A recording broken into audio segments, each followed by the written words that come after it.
ಇವತ್ತು ಸಂಜೆ 6 ಗಂಟೆಗೆ ಇದೇ ಕಲಾಮಂದಿರದಲ್ಲಿ ಮೈಸೂರಿನ ನಿರಂತರ ಫೌಂಡೇಶನ್ ಸಂಸ್ಥೆಯಿಂದ ಗೊರೂರು ರಾಮಸ್ವಾಮಿ ಅಯ್ಯಂಗಾರ್ ಅವರ ಗೊರೂರು ನಾಟಕದ ಪ್ರದರ್ಶನ ಇದೆ.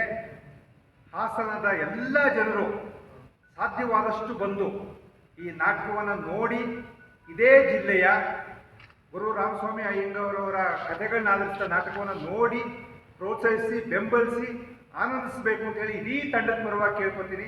ನಮಸ್ಕಾರ. ಸ್ನೇಹಿತರೆ, ಮೈಸೂರಿನ ನಿರಂತರ ತಂಡ ಹಾಸನಕ್ಕೆ ಬಂದಿದೆ.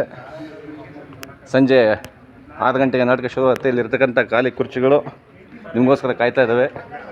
ಸಂಜೆ 6 ಗಂಟೆಗೆ ನೀವೆಲ್ಲರೂ ಕೂಡ ಇವರನ್ನು ನೋಡಲು ಈ ಕುರ್ಚಿಗಳಲ್ಲಿ ಕೂತು ನಾಟಕವನ್ನು ಆನಂದಿಸಬೇಕು ಅಂತ ನಿಮ್ಮಲ್ಲಿ ಈ ಮೂಲಕ ಕೇಳ್ಕೊತೀವಿ. ಧನ್ಯವಾದಗಳು.